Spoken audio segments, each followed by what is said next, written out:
Donc, aujourd'hui, dans cette conférence de perspective quantum, nous recevons Félix Bussière, qui est vice-président recherche et technologie, et Jean-Sébastien Pegon, responsable des finances ainsi que des marchés pharma, infrastructures critiques et télécoms de l'entreprise ID Quantique.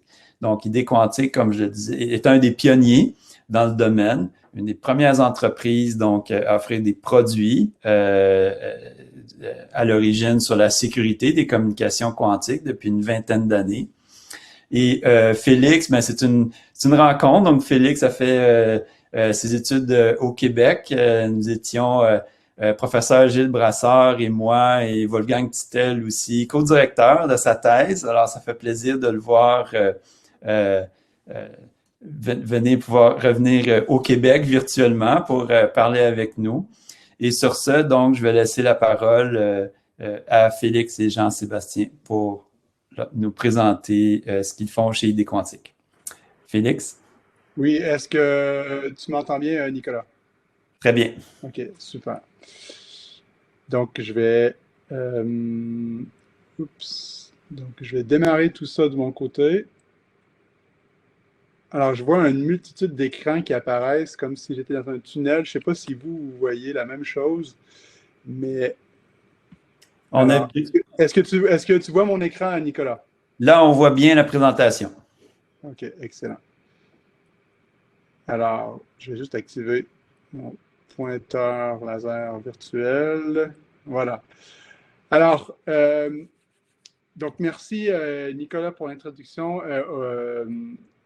Alors, moi et Jean-Sébastien, on est vraiment heureux de pouvoir vous parler aujourd'hui. Merci de passer du temps avec nous pour qu'on puisse vous parler du travail de ID Quantique, du travail qu'on fait maintenant. On va couvrir des sujets qui vont être assez larges, dans le sens qu'on va parler de technologie, on va parler de use case. Espérons que ça va vraiment vous donner une bonne idée de comment nous, en fait, on essaie de construire un avenir de confiance avec les technologies qu'on fait. Et une partie de notre travail qui est vraiment reliée à la sécurité et la confiance, ben, c'est fondamental.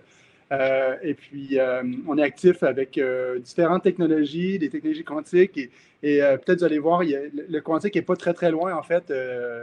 Donc, on va se donner des exemples là-dessus. Donc, j'espère que c'est quelque chose qui va vous plaire. Et puis, alors, moi, mon nom personnel, ça me fait vraiment plaisir d'être ici aujourd'hui. Comme disait Nicolas, moi, je suis en Suisse depuis 11 ans. Je travaille chez les Quantiques depuis 2016. Je suis du Québec. Et puis, ça fait vraiment plaisir de voir à quel point ça bouge maintenant. Puis, bravo à tout le monde d'avoir travaillé pour amener ça. Puis, je me réjouis de voir comment ça va évoluer aussi dans les prochaines années dans ce domaine. Donc, je commence par une petite revue de ID Quantique. Donc, c'est une société qui a été fondée en 2001, qui est principalement située à Genève, mais qui a aussi maintenant des bureaux en Corée du Sud et aussi aux États-Unis. On a environ une centaine d'employés. Il y a eu en 2018 de l'investissement de SK Telecom et de Touch Telecom en particulier pour créer des opportunités. Puis aujourd'hui, on va en parler là-dessus. On va dire des choses là-dessus. Et puis, voilà. Donc, la société est divisée en deux unités. Une unité qu'on dit Quantum Safe Security, je vais appeler ça sécurité quantique, et une unité de Quantum Sensing. Donc, je vais parler un peu des deux, plus au niveau technologie pour ma part. Puis ensuite, Jean-Sébastien va prendre la parole plus tard dans la présentation pour plus se focaliser sur certains cas d'usage. On a des clients très variés, que ça va des universités, la recherche, jusqu'au gouvernement, des banques. On est très actif dans le développement de la technologie, mais une chose qui caractérise quand même ID Quantique depuis ses débuts, c'est qu'elle est assez proche du marché, toujours très, très proche du marché. Donc ça, c'est quelque chose qui est une force chez nous. Et puis on a ce contact qui nous permet de développer nos technologies. Donc, le futur est quantique. Si vous êtes là, fort probablement, vous pensez la même chose que moi. Il y a un paquet de domaines dans lesquels le futur sera et est déjà quantique. Un de ceux-là, c'est l'informatique quantique, les ordinateurs quantiques. Il y a du travail aujourd'hui qui se fait au Canada, aux États-Unis, en Europe, et à plusieurs endroits, et aussi au Québec. Donc, c'est super de voir ça. Donc, comme je disais, on va parler plus de quantum sensing et de sécurité quantique, là où ID Quantique est présente aujourd'hui. Une petite revue de certains jalons dans le développement de l'unité de sécurité quantique chez ID Quantique. Alors, en 2001, il y a eu le premier générateur de nombres aléatoires quantiques qui a été développé et commercialisé. En parallèle, développement de la technologie de cryptographie quantique. En 2007, il y a eu une démonstration intéressante de l'utilisation de la cryptographie quantique. C'est pour sécuriser des élections à Genève. La Suisse est un pays avec une démocratie directe où les gens votent régulièrement sur des projets de loi. Donc, il y a des élections assez souvent. Donc, ça, c'était une belle application dans la Suisse pour sécuriser cet événement citoyen qui est important, qui est récurrent. Il y a eu plusieurs développements de technologie. En 2016, il y avait, par exemple, la troisième génération de systèmes Q-codés. En 2018, ID Quantique a annoncé une puce QRNG. Je vais en parler aujourd'hui. En 2019, il y a eu le début de ce partenariat entre Scott Telecom et ID Quantique pour appliquer la cryptographie quantique dans des réseaux 5G. Et puis, en fait, en 2020, il y a eu cette annonce d'un téléphone portable qui intègre cette puce QRNG à l'intérieur pour sécuriser certaines applications. Donc, ça, c'est quelque chose qu'on va parler aussi aujourd'hui durant cette présentation. L'unité Quantum Sensing, ici, ce dont on parle, c'est vraiment les applications qui sont basées sur la détection de lumière au niveau du photon unique. Et puis, depuis le début, en fait, c'est les technologies qui sont utilisées dans la cryptographie quantique qui ont été aussi développées comme des appareils en tant que tels et vendus beaucoup aux universités, mais pas que. Donc, je vais donner des exemples. Donc, en combinant ça avec l'électronique de timing et puis le contrôle, on peut créer des solutions qui sont utilisées dans un paquet de différents domaines. La physique quantique est bien connue, mais il y en a d'autres et je vais en parler aujourd'hui.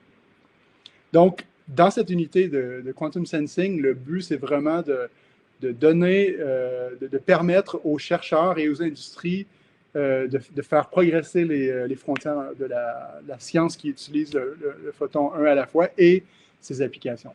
Puis, pour démontrer ça, je vais d'abord parler d'une technologie qu'on développe chez nous, qui est les détecteurs de photons supraconducteurs. Donc, je vais passer un petit moment de parler technologie. Donc, je vais essayer de simplifier un maximum. Donc, essentiellement, une chose qu'on développe chez nous, c'est des détecteurs de photons supraconducteurs. L'acronyme en anglais donne SNSPD. Et puis ici, ce qu'on fait, c'est qu'on a des couches supraconductrices qui sont minces, de l'ordre de 5 à 10 nanomètres. On va créer des motifs dans ces couches pour créer un méandre comme ça ici, qui est un seul nanofil, en fait, tout connecté. Puis on approche une fibre optique au-dessus de ça. Et puis, ce méandre et ce nanofil est tel que lorsqu'on le refroidit pour qu'il soit supraconducteur et qu'on a un courant qui passe dedans, qui est inférieur au courant critique, l'absorption d'un photon va briser environ 1000 paires de Cooper dans le système. Et là, ça va créer une interaction entre une zone de supraconductivité affaiblie et le courant qui va mener à la création d'une zone résistive. Donc, à l'intérieur d'environ 100 picosecondes, ça va passer de 0 résistance à environ 1 kOhm. Puis ça va disparaître, en fait, à l'intérieur de 1 nanoseconde, tout ça. Donc, il n'y a vraiment rien d'équivalent dans l'électronique aujourd'hui qui peut être activé par un photon à la fois. Donc, c'est quand même assez intéressant au niveau juste fondamental. Sauf qu'on peut détecter la lumière avec ça. Donc, on l'intègre dans un circuit de polarisation. Je ne vais pas entrer dans les détails de ça. Mais essentiellement, lorsqu'on a ce phénomène, on va avoir une impulsion électrique qui va sortir du dispositif avec un flanc montant très pentu et une récupération qui est plus lente. Et ce qui nous donne un détecteur de lumière qui est asynchrone, donc qui est toujours prêt à recevoir la lumière. Puis maintenant, ces dispositifs qui, à la base, ont été développés à l'Université de Genève, il y a eu un transfert technologique et c'est quelque chose qu'on développe maintenant chez les quantiques, mais aussi encore en collaboration avec l'Université de Genève. Donc, qu'est-ce qu'on obtient avec ces genres de détecteurs? En fait, c'est les meilleurs détecteurs qui couvrent tous les performances qui sont importantes. L'efficacité, on arrive à détecter avec des efficacités qui s'approchent de 100%. Quand j'ai commencé mes recherches il y a longtemps avec Nicolas, c'était un peu un rêve, tout ça, mais maintenant, c'est une réalité, donc c'est bien. Le bruit, il est très, très, très faible. À certaines longueurs d'onde, on peut descendre en dessous de 1 coup d'obscurité par seconde, une excellente résolution temporelle et des temps de récupération très courts et donc avec des détections qui vont dans la dizaine de mégahertz, voire la centaine de mégahertz. On met tout ça dans un cryostat qui refroidit les détecteurs à 0,8 Kelvin. Rien, ça a l'air compliqué, mais en fait, c'est assez simple. Il faut juste démarrer l'appareil, être un petit peu patient, puis ça descend à 0,8 Kelvin avec de l'amplification cryogénique à 40 Kelvin. Donc, pourquoi ils sont bien ces détecteurs? En fait, on a, en plus des spécifications que j'ai données, on a une détection très large spectralement. On peut mettre un paquet de détecteurs dans un cryo. Et quelque chose d'intéressant, on peut avoir la résolution du nombre de photons. Je vais en parler un peu plus. Donc, les gens qui veulent utiliser ce genre de détecteur, en général, ils utilisent ça pour faire des applications qui n'étaient pas possibles autrement, ou des fois juste pour dépasser les limites, parce que les limites sont atteintes avec l'autre technologie, ou des fois, en fait, ça devient une solution qui est, au niveau rapport qualité-prix, qui reste très bonne, même si le système coûte relativement cher. Comme on peut avoir beaucoup de détecteurs, ben, ça devient intéressant, un rapport qualité-prix. Donc, comment ça fonctionne? Bien, essentiellement, on peut regarder l'efficacité de détection en fonction de la tension qu'on applique. On peut regarder ça ici comme un courant, c'est la même chose. Et puis, on va activer le détecteur. On a une efficacité qui va s'approcher, c'est un exemple, à 1550 nanomètres de 95 %, avec un bruit qui est inférieur à 100 coups par seconde. Donc, ici, le bruit, il est complètement dominé par des photons corps noirs qui réussissent à atteindre les détecteurs. Donc, on réussit à minimiser un peu leur présence, mais en fait, en changeant de longueur d'onde, on peut utiliser des trucs un peu différents puis descendre à un dessous de 1 Hertz de bruit par seconde. Donc, c'est vraiment des détecteurs qui sont super bons. Puis en fait, c'est aussi des détecteurs qui ont des cycles de développement assez courts et il y a beaucoup de choses qu'on peut faire avec. Donc, je vais rapidement mentionner une autre chose, qui est la résolution du nombre de photons avec ce genre de détecteur. Ici, on a une approche où on a une surface, et au lieu d'avoir un seul nanophile qui couvre toute la surface, on en a plusieurs, ici 8. On les connecte, on va connecter tout en parallèle, de sorte que si on a un photon qui vient être détecté ici, ça vient désactiver cette zone-là, mais il y a encore les autres à côté pour détecter. Ou si j'ai plusieurs photons, ils peuvent se répartir sur les différents nanophiles et avoir un signal à la sortie qui va être proportionnel au nombre de photons. Puis en fait, c'est ce qu'on voit juste ici. On a un signal à la sortie dont l'amplitude est proportionnelle au nombre de sections qui a cliqué ici. Puis si on fait l'histogramme un peu de tout ça, on voit qu'on arrive bien à très bien discerner le 1, du 2, du 3 et ainsi de suite. Donc, ce détecteur-là, aujourd'hui, ils ont des performances qui sont très bonnes, mais on veut les amener vraiment à un autre niveau, c'est-à-dire des efficacités qui vont atteindre ces 95 %. Puis, il y a quelque chose d'intéressant aussi, c'est qu'ils permettent de détecter plus rapidement. Essentiellement, lorsque cette section-là, par exemple, elle est désactivée parce qu'il y a une détection, ben, on a encore les autres à côté qui permettent de détecter les autres photons qui peuvent être arrivés juste après. Donc, on peut utiliser tout ça, en fait, dans des applications comme la cryptographie quantique pour repousser les limites, en fait. Là, je vais donner 2 exemples de ça. Donc, le premier exemple, c'est la distance sur laquelle la cryptographie quantique peut se faire. Donc, on envoie des photons un à la fois sur la fibre optique, et puis la limite ultime, c'est le rapport signal sur bruit de la partie détection, parce qu'on perd les photons, évidemment, avec une probabilité qui augmente exponentiellement avec la distance avec la longueur sur la fibre optique. Donc, c'est une bataille entre le bruit et puis la perte. Donc, en 2018, ben, il y a eu un développement sur les détecteurs qui partait d'un détecteur avec une très bonne efficacité, un bruit faible, et puis en ajoutant le filtrage supplémentaire, on arrive à réduire le bruit qui vient de ces photons corps noirs. Et puis, en combinant tout ça avec le système de cryptographie quantique développé par l'Université de Genève, eh bien, il y a une distance de 420 km qui était atteinte, donc vraiment repousser les limites. Et puis là, on atteint des distances qui commencent vraiment à être intéressantes, surtout pour des pays comme le Canada, avec les grands espaces. Maintenant que je suis en Suisse depuis 11 ans, je peux le dire, le Canada, c'est les grands espaces, comme tous les gens le disent ici, puis c'est vrai. Donc voilà. Donc ça, c'est une limite qui est repoussée avec ce genre de détecteur. Puis ensuite, une autre évolution, ben, c'est l'utilisation de ces détecteurs à plusieurs pixels qui comptent plus rapidement pour aussi augmenter significativement le taux de génération de clés dans les applications de cryptographie quantique. Donc ici, ce qui a été fait, c'est avec une distance de 50 km et ce genre de détecteur, ben, les taux de génération de clés de près de 10 mégabits par seconde ont été générés. Donc vraiment quelque chose qui devient très réaliste par rapport à beaucoup d'applications. On peut chiffrer beaucoup de choses avec des taux de clés de cet ordre-là. Un autre domaine dans lequel ce genre de détecteur peut avoir un impact, c'est le calcul quantique et la simulation quantique. Donc, l'efficacité, c'est important, le nombre de canaux, c'est important, le bruit, c'est important, mais aussi la résolution du nombre de photons. Donc, il y a aujourd'hui des groupes qui démontrent un à un la capacité de faire un avantage computationnel en utilisant une plateforme quantique. Donc, il y a des architectures qui nécessitent ce genre de résolution du nombre de photons. Donc, on pense qu'en fait, les détecteurs qu'on a aujourd'hui pourront faire un impact grandissant dans ce genre de domaine. OK, maintenant, je passe à une application photonique qui n'est pas nécessairement ordinateur quantique ou cryptographie quantique, mais qui est bien réelle et bien industrielle. C'est le développement de Ariane 6. Ariane 6 Ariane, en fait, est le programme de lanceur de l'Agence spatiale européenne. Et puis, la nouvelle génération Ariane 6 devrait avoir son vol inaugural en 2022. Puis, on travaille avec eux pour l'intégration de l'optopyrotechnie dans les lanceurs. Donc, essentiellement, l'optopyrotechnie, c'est l'utilisation d'impulsions lumineuses qui sont distribuées dans des réseaux de fibres optiques qui sont installés à l'intérieur du lanceur pour déclencher les charges explosives qui sont utilisées pour la séparation des différents étages dans la séquence de lancement, mais aussi pour l'allumage des moteurs.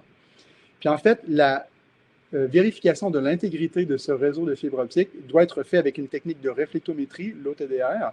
Et puis, il se trouve que les exigences pour ce projet sont énormes. Puis, on a travaillé avec Ariane Group pour développer quelque chose. Puis, il se trouve que les détecteurs de photons supraconducteurs sont la technologie qui rend tout ça possible.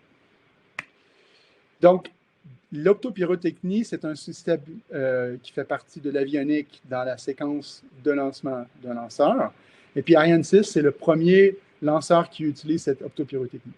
Il y a 3 avantages principaux. Un, c'est l'immunité contre les radiations électromagnétiques. Donc, l'autre système basé sur des impulsions électromagnétiques est tel que lors des tests, il faut évacuer le pas de tir. Il y a beaucoup de dangers potentiels. Donc, l'optopyrotechnie vise à alléger, disons, ces contraintes-là. Aussi, ben, il y a des contraintes qui sont directement reliées au temps d'intégration, à la manipulation, tout ça est plus simple, et à une réduction de coûts. Donc, c'est beaucoup ça. Comme vous le savez, la compétition dans le monde spatial est très, très, très forte. Donc, les réductions de coûts sont fondamentales. Et puis, cette technique d'optopyrotechnie permet d'aller là-bas. Donc, plus concrètement, le lanceur est fabriqué. Il y a différents étages qui sont fabriqués, différents éléments qui sont fabriqués à différents endroits en Europe. Ils sont envoyés sur des grosses barges à travers l'océan Atlantique jusqu'à Kourou, en Guyane. Et là, il y a l'assemblage final. Donc, aux différentes étapes d'assemblage, il y a ces réseaux de fibres optiques qui sont installés et qui sont testés. Et le but de l'appareil qu'on a développé, c'est de s'assurer que la lumière qui part de ces lasers va bien se rendre à ces différents détonateurs. Donc, il faut s'assurer que la perte de sertion n'est pas trop grande et tout. Donc, nous, on insère l'appareil qui part ici. Ce n'est pas quelque chose qui part avec le lanceur. Hein. Ça reste d'équipement au sol. Mais néanmoins, c'est un rôle important que l'appareil va jouer. Et puis, comme je disais, c'est de la réflectométrie. Donc, on a une impulsion lumineuse qu'on envoie dans une fibre qui est à tester. Il y a des connecteurs à différents endroits. Il y a des réflexions. L'appareil permet de faire une cartographie de cette fibre. Et on utilise le détecteur de photons ici. Donc, en fait, on va regarder le temps entre le lancement de l'impulsion et la détection des différents photons qui reviennent. Et puis, on arrive à établir cette cartographie. On a mis ces détecteurs de photons superconducteurs, cette électronique de timing dans un appareil. Il y a un logiciel qui fait l'analyse de tout. Et à la fin, l'appareil produit des rapports de test. Par exemple, ça ici, un rapport qui est réussi. Et ça permet de mettre un appareil entre les mains d'un opérateur avec un minimum d'interaction humaine et avec un maximum de fiabilité, un aspect qui est fondamental pour le programme Ariane. Donc ici, tout va bien. S'il y a un pic, parce qu'une fibre est compressée ou quelque chose comme ça, ben, l'appareil va le détecter et générer une erreur dans le rapport de test. Alors, le lancement n'est pas encore fait, comme je le disais. Par contre, il y a des tests qui sont en cours. Donc, à la fin 2020, il y a l'ESA qui a publié une vidéo où on voit des tests qui ont été faits sur des boosters du lanceur. Donc, le réseau de fibre optique à l'intérieur et l'allumage du booster a été fait avec l'optopyrotechnie, puis les fibres optiques ont été testées avec l'appareil qu'on a développé. Donc, on est très heureux de ce développement, puis on se réjouit de voir la suite. OK, alors, maintenant, je vais passer à la partie sécurité quantique. Donc, comme je le disais, le but ici, c'est vraiment de construire un avenir de confiance avec ce genre de technologie. Et ça s'inscrit dans une mouvance mondiale. Donc, on est là pour essayer de capter un maximum d'opportunités dans cette mouvance. Donc, ça bouge. On développe nos technologies. Il y a beaucoup d'investissements dans différents pays, dont le Canada, dont le Québec. Donc, c'est génial de voir ça. Alors, nous, ce qu'on dit aux gens à qui on parle dans la sécurité quantique, c'est qu'il y a besoin de préparer une infrastructure pour cette ère quantique qui se développe. Et puis, essentiellement, il y a 5 étapes. La première étape, c'est d'abord de faire un bilan, de comprendre où se trouve la sécurité dans l'entité et être conscient du temps. Donc, est-ce que le temps presse ou on peut attendre et tout ça? Donc, il y a cette évaluation-là, elle est fondamentale. Puis en fait, après, au niveau technologique, ben, il y a 3 étapes. La première, c'est d'avoir un bon aléa. Je vais expliquer qu'est-ce que ça veut dire plus précisément. De toujours avoir une approche d'agilité cryptographique. Et puis ensuite, ben, quand le code d'usage le nécessite, d'avoir de la cryptographie quantique. Donc, je vais d'abord parler un petit peu de cet aléa quantique. Aujourd'hui, les algorithmes de cryptographie qui sont utilisés sur Internet, sauf la cryptographie quantique, ben, on a Alice qui génère une séquence de nombres aléatoires, et ça, c'est la clé. Et cette clé est envoyée chez Bob avec de la cryptographie à clé publique. Puis ensuite, lorsque cette clé est transférée, elle est utilisée dans un système de cryptographie symétrique à clé privée. Et puis, un des éléments fondamentaux pour garantir la sécurité, c'est évidemment des nombres qui sont vraiment aléatoires. Donc ça, c'est la première étape. Puis l'approche que nous, on prend, ben, c'est de venir exploiter l'aléa quantique pour avoir une sécurité qui est forte là-dessus. La génération de nombres aléatoires quantiques peut aussi être utilisée dans la cryptographie quantique. Donc, sans entrer dans les détails, la cryptographie quantique, c'est des équipements de télécom qui utilisent les fibres optiques pour envoyer des photons un à la fois. Et là, au lieu de générer la clé et de l'envoyer comme on ferait avec la cryptographie à clé publique, mais en fait, la clé, elle est générée chez Alice et chez Bob de façon telle que la sécurité de cette clé n'est pas compromise ni maintenant, ni pour toujours. Donc ça, c'est quand même quelque chose qui est assez unique pour la cryptographie quantique. Et la présence d'un espion viendrait révéler la présence. Donc la cryptographie quantique se positionne dans un cas où la sécurité nécessite une protection maintenant et plus tard. Donc c'est vraiment un peu la solution ultime pour la génération de clés. Donc, je reviens maintenant à la partie génération de nombres aléatoires parce que je veux parler un petit peu de technologie ici. Donc, comme vous le savez, le monde, en fait, est fondamentalement quantique, mais en fait, dans un certain régime, ça se décrit comme de la physique classique. Et puis, dans ce régime-là, ben, c'est fondamentalement déterministe. Il n'y a pas d'aléa qui existe vraiment. Par contre, du côté quantique, ben, c'est fondamentalement probabiliste. C'est ça qu'on va aller chercher. Alors, en 2020, la Suisse a fait une monnaie spéciale de collection. C'est un quart de franc. Donc, je peux dire ici, c'est un 30 sous, un 30 sous suisse ou un caribou suisse.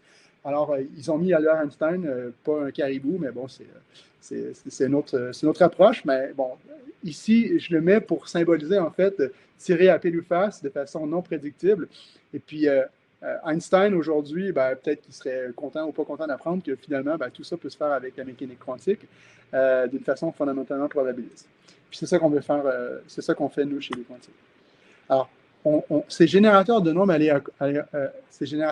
aléatoires quantiques, pourquoi ils aident? En fait, ils aident parce que le mécanisme de génération d'entropie de ces nombres aléatoires, il est clair et transparent et simple. Et donc, on peut avoir une preuve de sécurité physique. C'est vraiment ça qui distingue ces générateurs de nombres aléatoires quantiques. Donc, on veut aller utiliser ça et on veut les disséminer à grande échelle. de quoi on a besoin pour avoir cette dissémination à grande échelle?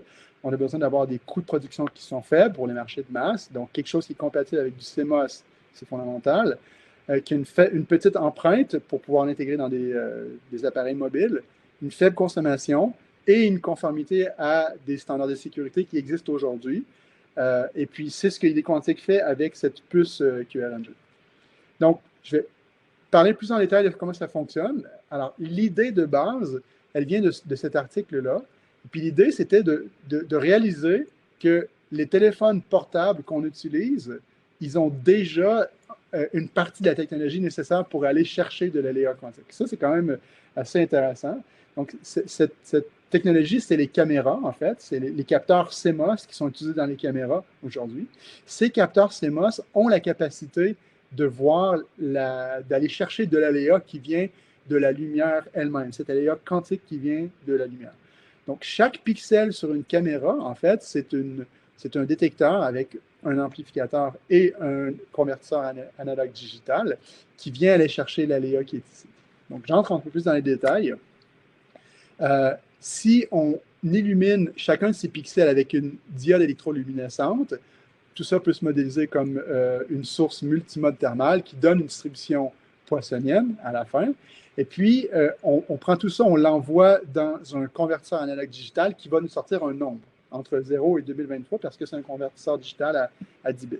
Puis, si on fait la distribution de ce nombre, on voit quelque chose qui a une certaine largeur. Puis, en fait, cette largeur, elle vient entièrement de la distribution de la lumière ici. Et donc, on vient capter cet aléa quantique ici. Donc, ici, si on regarde la sortie de ce convertisseur analogue digital, il y a 10 bits. Alors, il y a le chiffre le moins significatif. Celui-là, il peut être influencé par un bruit classique. On peut l'ignorer. Il y a ces chiffres-là ici qui fluctuent très peu.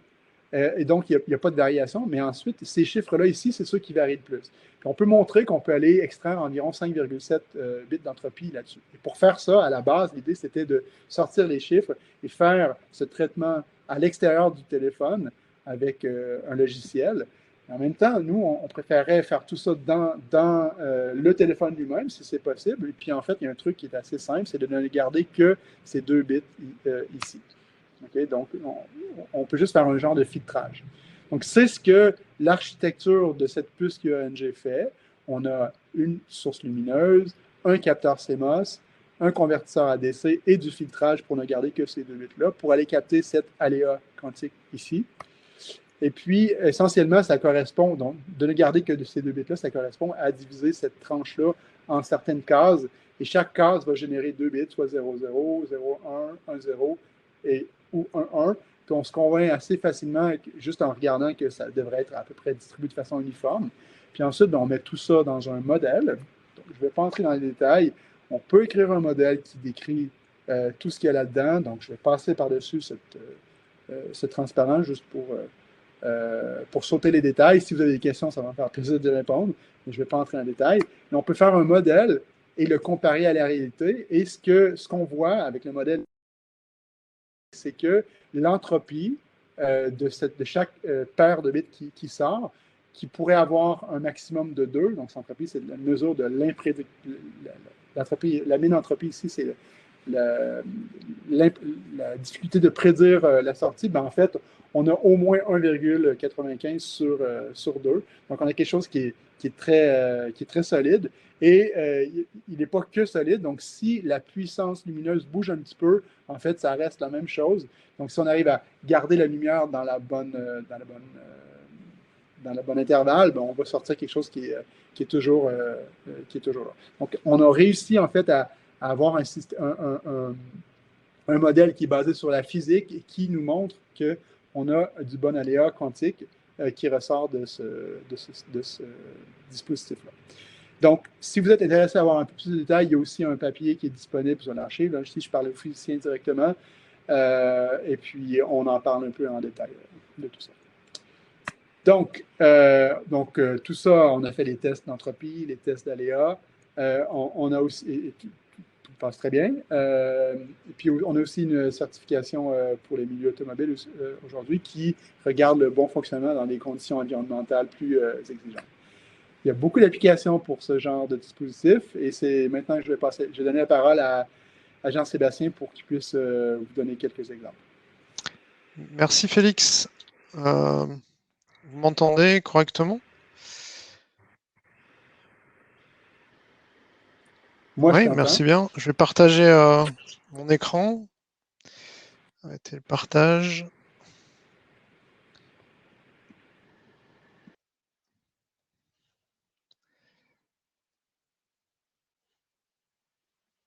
Voilà, donc vous devez voir mon écran. Vous voyez toujours mon écran? Très bien, c'est parfait. Très bien. Alors, merci tout d'abord pour l'invitation, merci pour l'accueil. Effectivement, en 15 minutes, je vais essayer de continuer pour vous montrer trois choses. Comme l'a montré Félix, donc la révolution quantique est en route. Hein, comme on mettait dans le chat, c'est le futur, ça a déjà commencé. Il y a des impacts majeurs donc, sur la sécurité quantique, sur la sécurité des données, pardon, mais qu'on peut résoudre grâce à la quantique, comme l'illustrait Félix avec la QRNG, le QKD. Les technologies quantiques peuvent compléter, et c'est l'objectif, hein, compléter des solutions existantes. L'objectif, c'est pas de tout remplacer, de tout remettre à plat sur les solutions de sécurité actuelles, évidemment, donc, mais de compléter les solutions existantes, comme on va le voir. Voilà, ID quantique, comme l'a dit Félix, présent depuis 20 ans dans ce domaine, et évidemment, on est tout à fait prêt et ouvert à partager, en particulier avec le Québec, sur nos expériences. Donc, n'hésitez pas à nous contacter à la suite de ce webinaire. Ici, je commence avec ce que mentionnait Félix sur le téléphone. Donc, là, il y a une puce maintenant low power qui a été intégrée l'an dernier dans 2 modèles de téléphone, Samsung et A71, A71 qui est devenu Aquantum, et Vinsmart qui est un fournisseur vietnamien de téléphones. Donc, ce sont 2 téléphones 5G. Pour nous, c'était vraiment une étape importante puisque c'est la première utilisation grand, pour le grand, pour les consommateurs, pour le marché utilisateur, et évidemment aussi beaucoup de visibilité pour cette application. Alors comment cette puce est utilisée dans le téléphone? Ben, elle fournit de l'aléa d'excellente qualité, comme le mentionnait Félix, qui permet de générer des clés pour différents types d'applications. Des applications de paiement, de crypto-monnaie, d'identification digitale. Et puis évidemment, on met à disposition une API qui permet de faire des requêtes et d'introduire l'utilisation de l'aléa dans différentes applications mobiles qui peuvent en bénéficier. Donc il y a un certain nombre de banques déjà qui travaillent sur la customisation d'applications. On a introduit l'aléa quantique avec du post-quantique dans une application Signal de messagerie que vous connaissez peut-être, qui a pas mal de succès depuis les récents déboires de WhatsApp. Voilà. En Corée du Sud, par exemple, il y a 28 applications aujourd'hui qui sont disponibles et qui peuvent tourner sur le téléphone, par exemple Samsung. Une autre application intéressante de l'aléa quantique, c'est introduit en combinant jusqu'à 12 puces dans une appliance qui permet de fournir du nombre aléatoire à haut débit et de pousser de l'aléa dans des HSM qui combinent donc un aléa classique avec un aléa quantique pour générer des clés. Ensuite, ces clés peuvent être utilisées pour des applications notamment de tokens digitaux, de monnaie virtuelle. On a déployé plusieurs exemples où on a combiné donc cette appliance dans le monde bancaire, notamment en Suisse. Une autre application intéressante, c'est l'introduction et l'utilisation de l'aléa quantique, évidemment, pour la cryptographie. On a travaillé conjointement avec ABB, et maintenant Hitachi ABB, pour utiliser ces clés dans une carte d'encryption MPLS. Donc la clé est utilisée pour de l'AES 256 dans la gamme de produits Fox d'Hitachi ABB. C'est une gamme de produits qui est utilisée notamment dans les réseaux d'infrastructures critiques.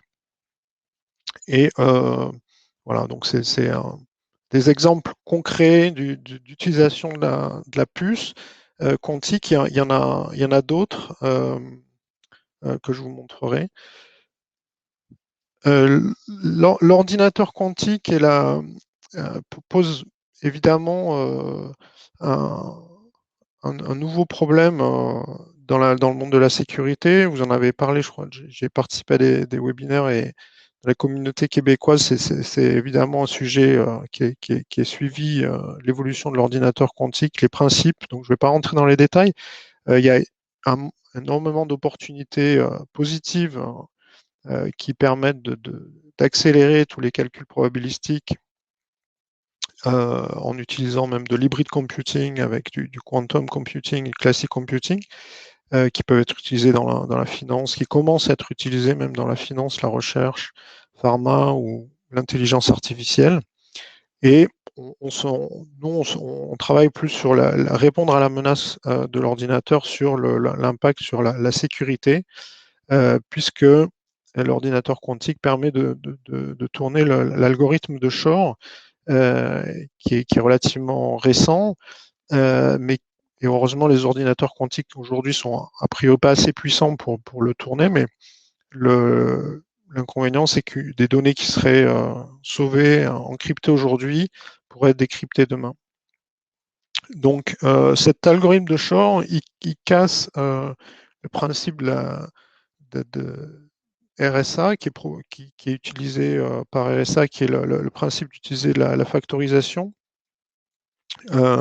Et malheureusement, ce principe-là est utilisé donc dans la cryptographie asymétrique, dans beaucoup de protocoles de sécurité aujourd'hui qui sont utilisés notamment sur Internet, mais aussi sur des réseaux privés, donc avec des protocoles connus, TLS, SSL, qui est l'Internet Key Exchange qui est utilisé dans IPsec. Donc effectivement, le jour où l'ordinateur quantique sera suffisamment puissant, il permettra de décrypter instantanément toutes ces données encryptées utilisant ces protocoles si rien n'est fait d'ici là. Donc l'objectif, c'est évidemment de réagir. Donc il y a déjà le travaux autour des algorithmes post-quantiques, donc la nouvelle génération d'algorithmes, et on va voir comment, avec la distribution de clés quantiques, on peut répondre à ce problème.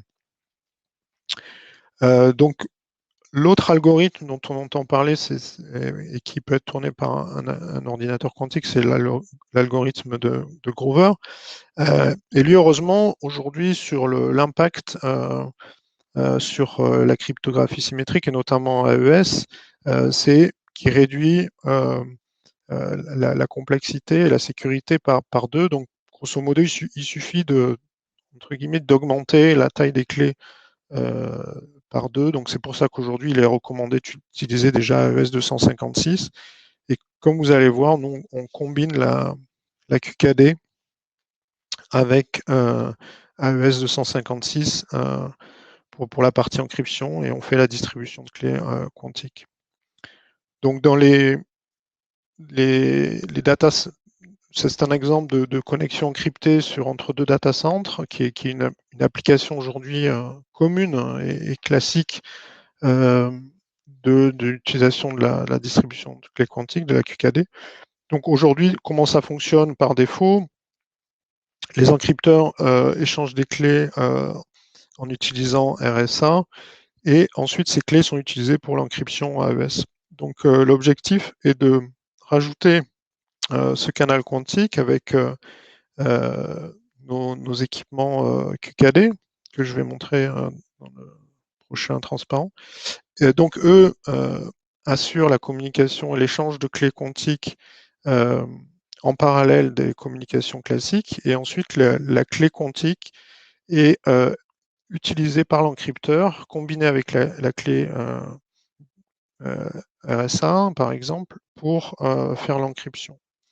Voilà, donc l'objectif, c'est, comme je disais, c'est de ne pas être trop disruptif sur le rajout de ce canal quantique, donc de rajouter par rapport à des infrastructures existantes.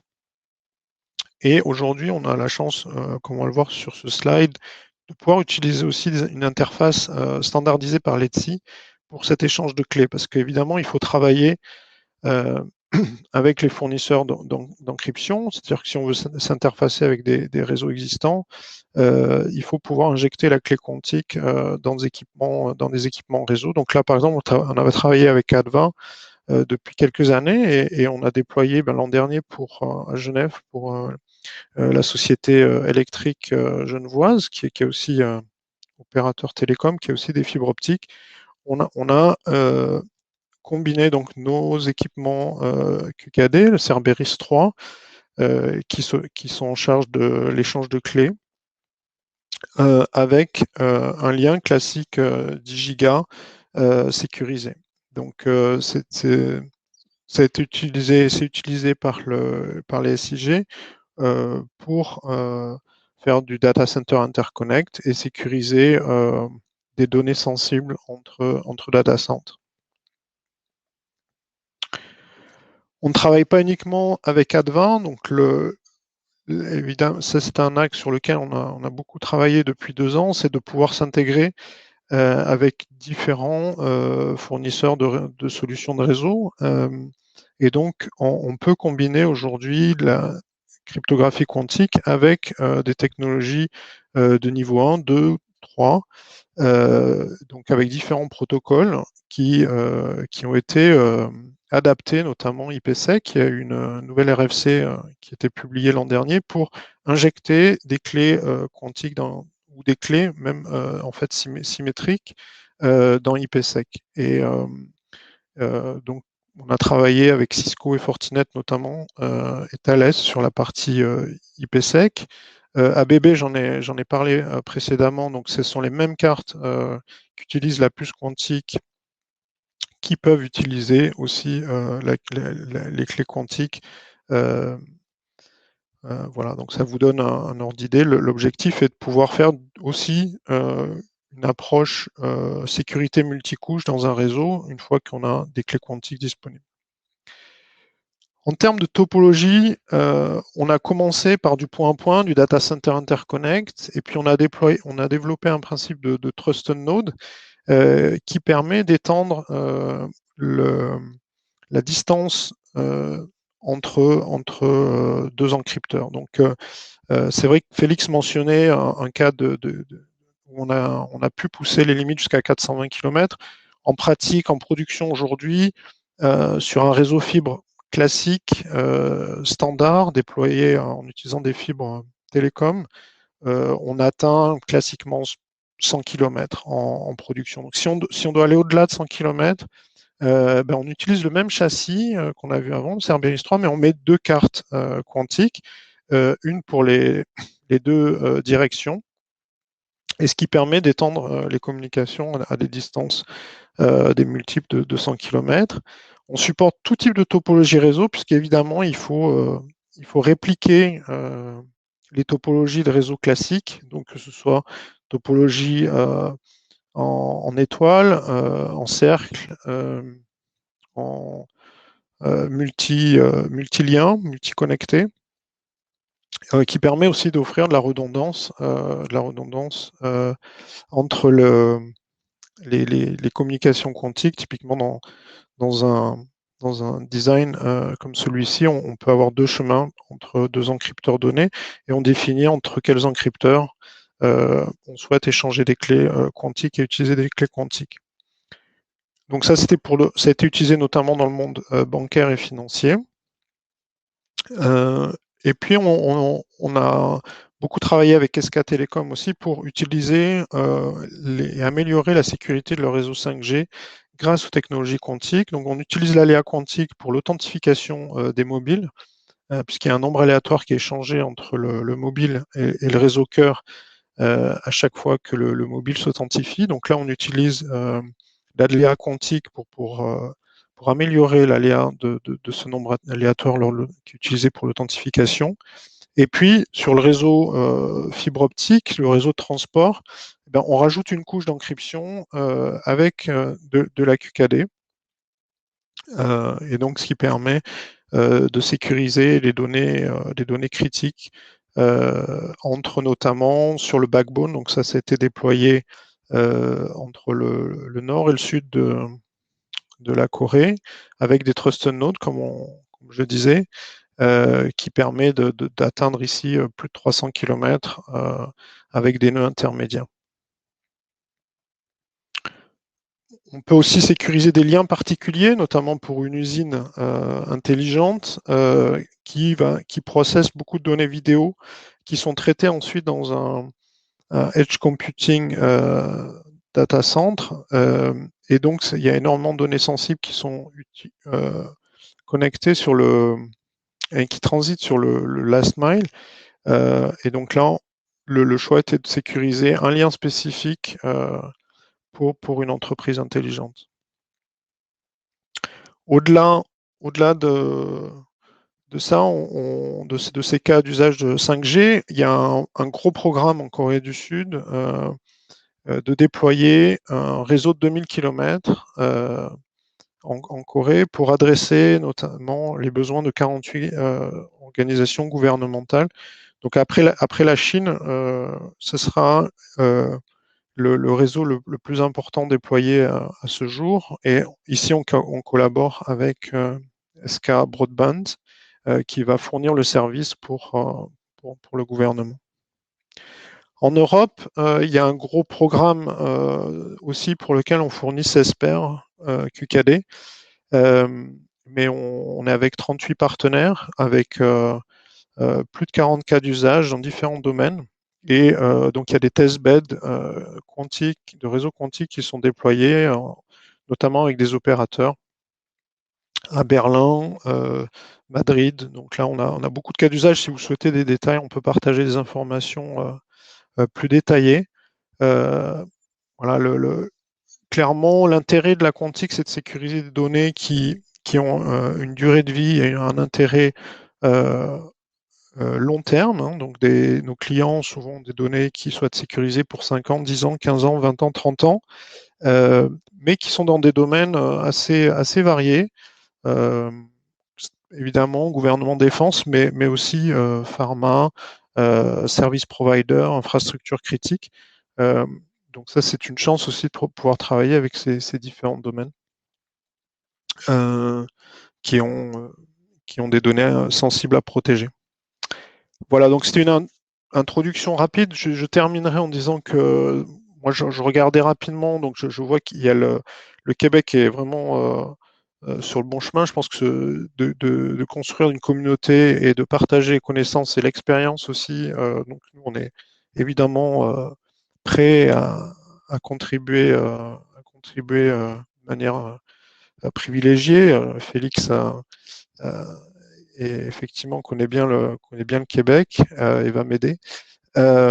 Les entreprises et gouvernements ont des données sensibles et à durée de vie élevée, donc ça peut être des contributeurs intéressants pour pousser et pour avancer sur ce type de projet.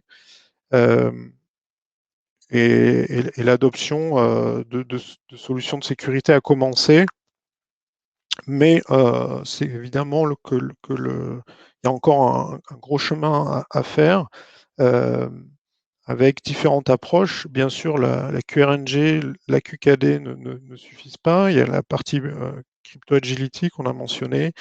Il y a intégrer des solutions quantiques avec des solutions classiques. Ça paraît être essentiel pour assurer qu'on puisse déployer des solutions qui soient opérationnelles et qui bénéficient du meilleur des deux mondes quantique et classique. Voilà, je pense que c'était une petite introduction. J'en termine là et puis je crois qu'on va ouvrir pour les questions. Bien, merci beaucoup, Jean-Sébastien et Félix, pour cette présentation très, très intéressante. Donc, ma première impression, c'est que, bon, Idée Quantique existe depuis maintenant 20 ans, donc on pourrait dire que c'est une entreprise adulte. Et je vois que vous avez beaucoup, beaucoup appris sur le domaine, dans plusieurs aspects, le domaine des technologies quantiques. Alors, j'irai tout de suite avec une question assez générale qui porte sur cet aspect-là. Donc, je vois que vous avez parlé tous les deux, d'une certaine façon, d'écosystème aussi. Donc, Jean-Sébastien, tout l'écosystème de la sécurité, c'est les sécurités classiques en ce moment qui doit être améliorée sous la menace. Félix, peut-être l'écosystème technique. Je vois que pour déployer, ne serait-ce que des solutions de QKD, vous avez dû développer des sources, vous avez dû développer des détecteurs, et puis vous avez fait beaucoup, beaucoup de travail sur les détecteurs. Donc, un paquet d'autres pièces technologiques qui doivent s'arrimer à tout ça. Donc, peut-être une question à deux volets que je pose à vous deux. Qu'est-ce que vous voyez? Quelle est votre impression générale de l'écosystème? Est-ce que vous voyez, est-ce que ça avance bien? Est-ce qu'il y a des trous à combler? Que ce soit sur l'aspect des applications en information ou en aspect de technologie. Est-ce qu'il manque certains ingrédients du point de vue technologique? Donc, je vous lance cette question à vous deux. Félix, peut-être tu commences sur l'aspect technologique? Alors, j'ai mal entendu ce que tu as dit, Jean-Sébastien, mais je pense que tu retournais la question un peu Oui. vers moi. Ouais. OK, ça va. C'est bien interprété. Oui, alors, qu'est-ce qui manque? Oui, il y a des éléments technologiques qui manquent. Aujourd'hui, la cryptographie quantique euh,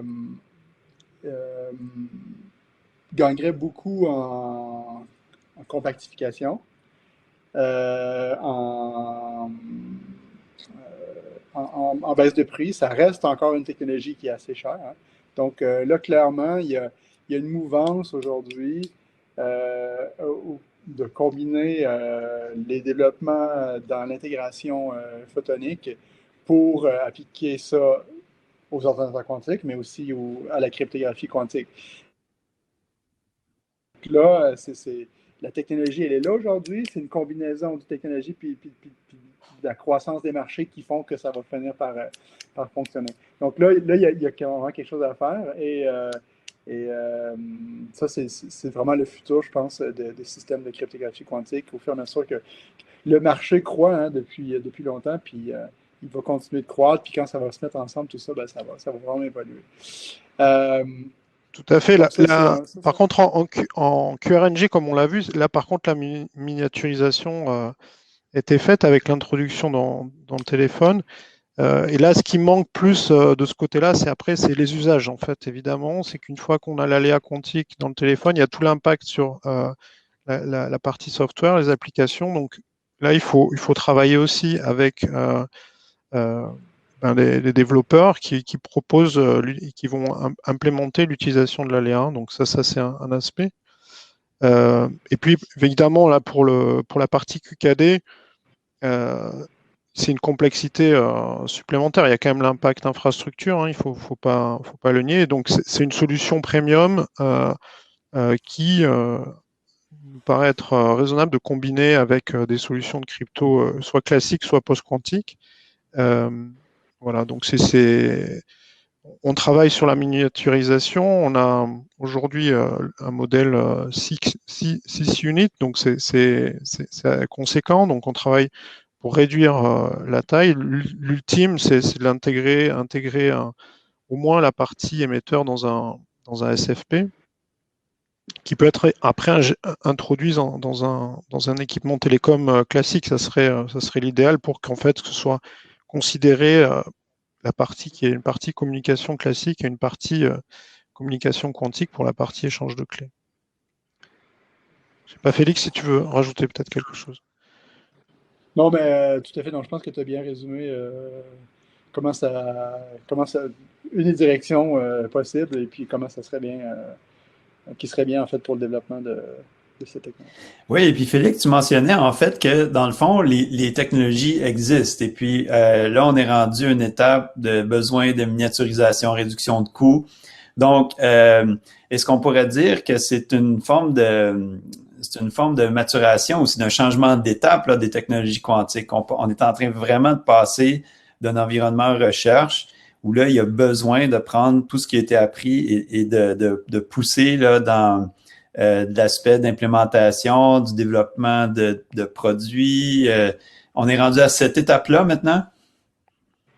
Je pense que pour la cryptographie quantique, oui. L'ordinateur quantique, c'est un autre stade. Mais la cryptographie quantique, oui. Alors, le fait que nous, on met des systèmes de cryptographie quantique dans des réseaux télécoms et ça fonctionne, ben, ça le montre bien. L'utilisation est claire, le développement de la science est clair aujourd'hui. Pas pour dire qu'il n'y a pas d'autres avancées fondamentales quand même à avoir, Mm-hmm. mais aujourd'hui, il y a ça qui est en place et qui bénéficierait de passer à une étape supérieure en termes de technologie pour arriver à les disséminer de façon plus large. OK, très bien. Oui, puis peut-être j'aurais une deuxième question technique. Évidemment, j'accroche sur ce résultat que vous avez eu de 420 km. Effectivement, les distances sont grandes. Moi, d'ici, de Montréal, on regarde autour, on voit Québec, un petit peu plus de 300 km. Ottawa, on est à 200. Sherbrooke aussi, près de 200. Donc, à quel point ça pourrait déployer cette solution avec les détecteurs supraconducteurs? Elle pourrait être déployée. Euh, euh, il faudrait que ce soit une fibre noire pour ne pas avoir de bruit qui vient, tout ça. Là. Il y a des contraintes ici qui fait que ça doit être faisable. Ensuite, il y a des développements au niveau de la fibre optique elle-même en termes de pertes. Donc là, c'était une fibre à très faible perte qui avait été utilisée. Ça devient, il y a des grands manufacturiers qui développent ça aussi. Donc ça, c'est aussi pour vraiment pousser les distances au maximum, il faut aller chercher ces éléments-là. Mais oui, je pense que entre Montréal et Québec ou entre Montréal et Sherbrooke, c'est quelque chose qui est envisageable ouais, en réalité. Mais il faut éviter trop de pertes, il faut éviter certains points. Mais sur le principe, oui, je pense que c'est faisable. Après, si on devait déployer demain, parce que c'est ce qu'on fait aussi dans certains cas aujourd'hui, comme en Corée du Sud, ben effectivement, donc on met deux systèmes point à point l'un derrière l'autre. Alors, ça demande d'avoir un data center au milieu, souvent, parce qu'il faut que ce soit quand même un environnement sécurisé. Et puis, on avance comme ça sur plusieurs centaines de kilomètres. Évidemment, ça serait plus simple et on travaille sur étendre la distance pour les systèmes de production, mais c'est vrai que tout l'enjeu, et je pense que c'est un sujet où des quantiques travaillent beaucoup, c'est transformer une expérience à 400 km en un système de production qu'on va pouvoir déployer sur le terrain. Et c'est aujourd'hui, c'est pour ça qu'on limite en pratique à 80-100 km. Et les prochaines générations industrielles vont passer à 150, 200. C'est vrai que ça demande aussi certainement des composants, un développement que vous mentionnez, des composants électroniques qui permettent aussi d'atteindre ces performances. Et parfois, c'est quand même compliqué de garder une taille raisonnable avec les technologies qui sont disponibles aujourd'hui. OK. Donc, à court terme, on pourrait prendre des solutions existantes, faire un déploiement Montréal-Bromont, par exemple, où il y a plusieurs membres des industries, toute une grappe industrielle, des membres de l'ISEC aussi, puis suivre Bromont-Sherbrooke. Donc, à court terme, je vois que ça pourrait aussi être déployé. Tout à fait. Oui, il faut faire aussi, je rajouterais, faut trouver l'équilibre entre un système qu'on met dans un rack et puis qui fonctionne picobello, comme les gens diraient ici, OK. facilement et puis on l'oublie, et puis la sécurité se fait, puis ensuite battre les records. Donc les records, ben, d'abord, les systèmes qui fonctionnent aujourd'hui de façon autonome, ben, c'était à la base des démonstrations de principe où il y avait des physiciens qui contrôlaient tout le truc. Donc il faut aussi regarder les choses sur cette échelle de temps-là. Mais la technologie se développe, et puis les, les- les- les avancées d'aujourd'hui vont faire leur chemin vers les systèmes qui sont utilisés en cas commun. Tout à fait. OK. Je ne vois pas d'autres questions dans le chat en ce moment, mais je Il y en a rappelle. dans l'onglet Q&A. Moi, j'en vois plusieurs. Oh, OK. Ah, ben, oh, aïe, aïe. Alors, je ne Benjamin, regarde ouais. pas dans long.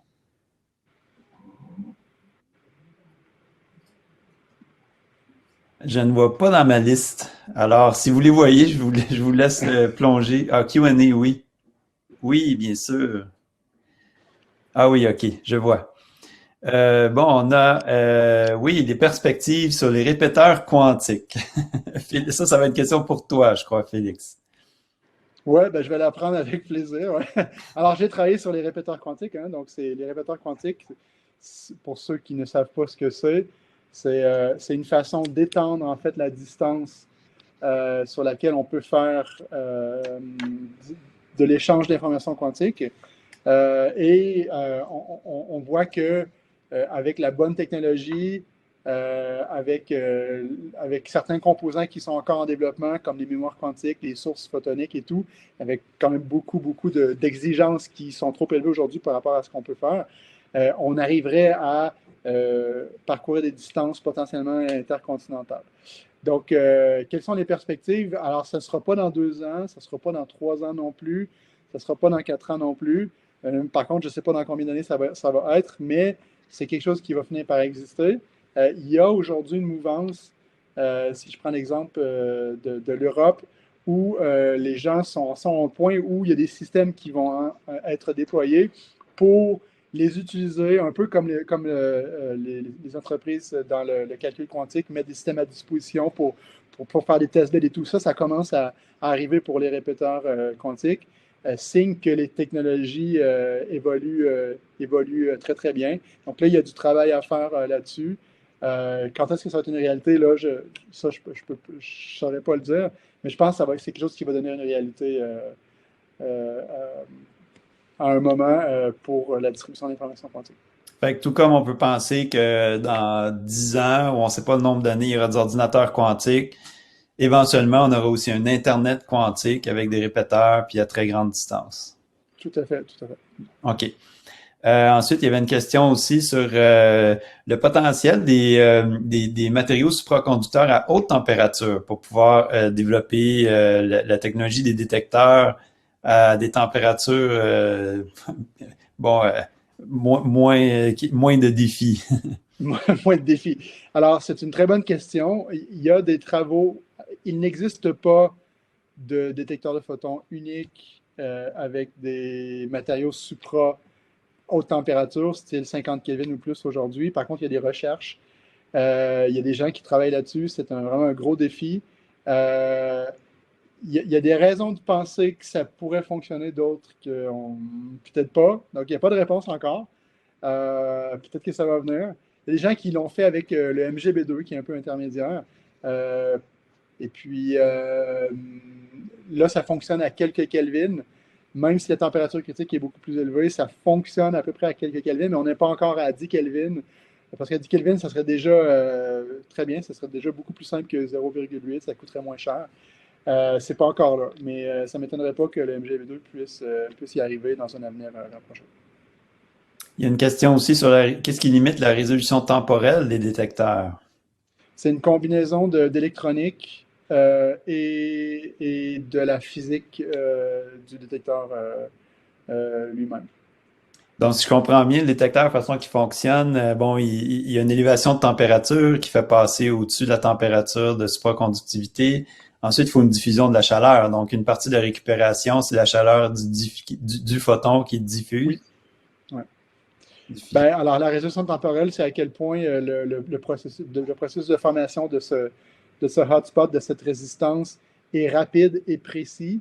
Puis là, en fait, c'est relié. Donc, il y a ça, combiné avec la décharge d'un circuit RL. J'entre un peu dans la technique, là, mais la décharge du circuit RL va affecter la pente du front montant du circuit, qui, elle, est superposée avec du bruit.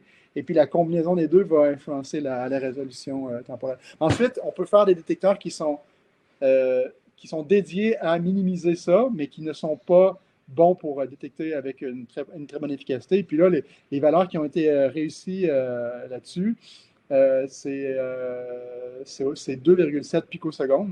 Donc, nous-mêmes, on a aussi fait ce genre d'expérience en collaboration avec l'Université de Genève. Et là, on atteint 6 picosecondes. Donc, c'est vraiment très, très bon. Mais maintenant, prendre cette résolution temporelle avec des efficacités de 90% ou plus, ben là, aujourd'hui, c'est pas faisable. Peut-être que ça va être faisable dans le futur, mais aujourd'hui, c'est pas faisable. Fait que là, si je suis bon en calcul mental, à 6 picosecondes, on parle de fréquence d'acquisition de 100 gigahertz, si je me trompe pas. Là, on est vraiment dans Ben, les gigahertz. on arrive à placer dans le temps l'arrivée d'un photon avec cette précision-là. Donc, c'est quand même assez impressionnant. Oui, tout à fait. Quelque chose qui a été mentionné par Jean-Sébastien, je crois, donc il a été mentionné la protection de l'information à durée élevée. Donc, dans certains cas de figure, où on doit assurer la confidentialité sur des décennies, jusqu'à 30 ans. Quel est l'avantage de la technologie? En quoi est-ce que les technologies quantiques apportent une protection? Ben, effectivement, le risque aujourd'hui sur des données encryptées dans lesquelles l'échange de clés apparaît pourra être décrypté le jour où l'ordinateur quantique est suffisamment puissant. Donc, si on utilise aujourd'hui des clés quantiques combinées avec une clé classique, on ne voit pas, l'échange de clés n'apparaît pas dans l'échange de données.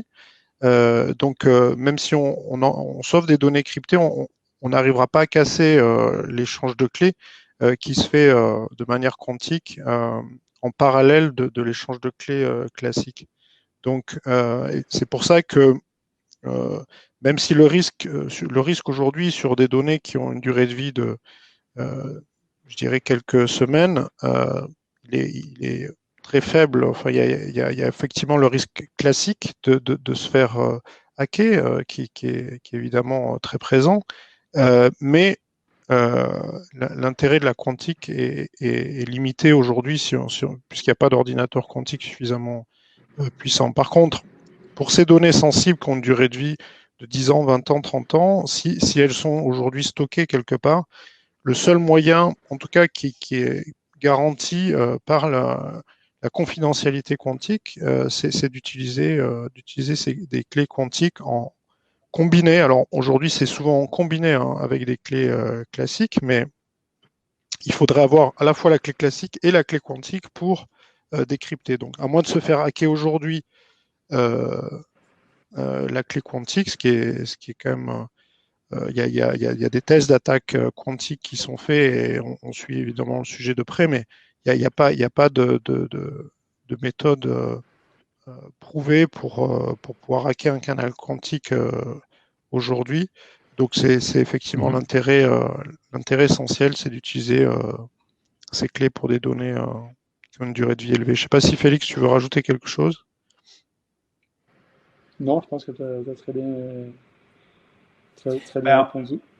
on le voyait dans une des planches aussi, Jean-Sébastien. Donc, un de tes premiers conseils, c'était pour quelqu'un qui doit communiquer ou gérer ce genre de données qui doivent rester secrètes à long terme. Faudrait faire dès maintenant un audit de sécurité pour voir quelle est la menace d'ordinateur quantique, quelle est la menace oui, à long terme et quelle solution de mitigation. Donc c'est le cœur du message, si je comprends bien. Tout à fait, oui. Tout à fait, aussi... puisqu'on raisonne en termes de probabilité d'avoir un ordinateur quantique à un instant T. Donc, dans 10 ans, on estime à une chance sur 7 qu'il y ait un ordinateur quantique d'ici 10 ans. Donc, des données aujourd'hui échangées qui ont une durée de vie de 10 ans, potentiellement, sont déjà à risque. Et c'est pour ça qu'il y a des investissements importants pour en tout cas, au niveau des gouvernements, ça c'est public, regarder comment sécuriser ces données dès aujourd'hui. Donc, c'est le programme, par exemple, en Corée du Sud, qui est de construire ce réseau de 2000 km. C'est évidemment pour garantir la sécurité de ces données à durée de vie plus élevée. Oui, Félix, excuse-moi, je t'ai coupé. Non, mais c'est très bien. Non, mais ce que je voulais dire aussi, c'est que ce qu'il faut considérer, c'est la durée de vie des regulations, excuse-moi, donc les règles de sécurité qui peuvent venir du niveau national, les normes, merci. Et puis, et aussi la durée de vie de l'investissement de l'équipement de sécurité. Est-ce que ça doit être l'investissement doit être amorti sur un certain nombre d'années? Si c'est 20 ans, si c'est 30 ans, ben, il faut penser à est-ce que dans 15 ans, tout ça va être désuet ou ça va encore fonctionner? Donc, il y a aussi cet aspect-là qui doit être pris en compte, essayer de prédire un peu l'avenir ou du moins mettre le curseur au bon endroit pour que ça reste, pour que l'investissement ne doive pas être désuet beaucoup plus rapidement que ce qui était. Tout à fait, tout à fait. D'ailleurs, dans le cas des réseaux d'infrastructures critiques, c'est le point qui est important, c'est que c'est des réseaux qui sont déployés pour une durée de vie importante. Donc, si l'équipement lui-même est déployé aujourd'hui, s'assurer qu'on pourra combiner des clés quantiques ou sur une solution qui est déployée aujourd'hui, c'est aussi un point important. C'est pour ça que on travaille de près avec un certain nombre de fournisseurs réseau dans différents domaines pour pouvoir rajouter aussi les clés quantiques quand c'est jugé nécessaire par les clients ou les entreprises, les organisations. Donc, il n'est pas nécessairement nécessaire de déployer de la cryptographie quantique maintenant, mais un opérateur ou un utilisateur devrait avoir en tête la possibilité de rajouter des solutions dans le futur. OK, très bien. Donc, une autre question qui touche l'écosystème du côté plus technologique. Donc, s'il y a des besoins en équipements électroniques, microélectroniques dans le futur, proche ou moyen, est-ce que en électronique micro-ondes, électronique cryogénique, donc vous mentionnez, bon, vous travaillez avec déjà des détecteurs avec des précisions temporelles extrêmement grandes. Quels sont les besoins en électronique spécialisée pour ces applications? Alors ici, si je prends l'exemple de la cryptographie quantique, mais aussi des ordinateurs quantiques, je reviens sur l'exemple de la photonique intégrée. Alors, ce qui est bien, c'est que dans ces plateformes, on peut aussi intégrer dans certaines plateformes l'électronique, pas que la partie optique. Donc, on peut mélanger l'optique et l'électronique ensemble. Donc là, il y a vraiment quelque chose à développer. Tout ce qui est compatible CMOS. Dans la partie cryogénique aussi, il y a, si je pense à des ordinateurs quantiques basés sur l'optique, si on veut avoir d'excellents détecteurs, ben, il faut potentiellement mettre tout ça dans un cryo parce que les détecteurs doivent être cryogéniques. Donc, il faut que la partie optique aussi puisse y être. Et puis, tout le traitement, en fait, le post-processing qui vient avec l'ordinateur quantique pour que ça puisse fonctionner, ce qu'on appelle en anglais le feed-forward. Il y a des gens maintenant qui commencent vraiment à réfléchir à comment ce processing dans le CMOS, par exemple, peut être refroidi. Et les modèles qui fonctionnent à haute température ne fonctionnent pas nécessairement à basse température. Donc là, il y a un travail, en fait, pour adapter tout ça. Il y a même des gens qui refroidissent des FPGA aujourd'hui, qui montrent que ça peut fonctionner, mais il faut avoir un peu de chance pour que ça se retrouve dans le bon état à très basse température. Mais il y a du développement ici à faire. OK. Très bien. OK. Je crois qu'on a couvert toutes les questions. Je ne crois pas en avoir manqué. Ou sinon, je vais inviter tout le monde aussi. Et puis, je vous invite Félix et Jean-Sébastien. Je vous remercie une dernière fois. Puis, si vous êtes disponible, peut-être vous pouvez rester avec nous encore 10-20 minutes sur la plateforme. Donc, dès qu'on va arrêter la session de présentateurs actuels, nous allons tous nous retrouver donc dans la fenêtre d'accueil, la page d'accueil avec les tables. Donc, vous aurez l'occasion, tout le monde, de discuter individuellement, d'avoir une discussion en petit groupe avec Félix et Jean-Sébastien ou d'autres personnes que vous pouvez croiser aux différentes tables sur la plateforme. Donc, sur ça, je vous remercie encore une fois pour la présentation, tout le monde pour avoir assisté aussi à cette première de la série des webinaires d'hiver. Et à la prochaine. Merci beaucoup. Merci.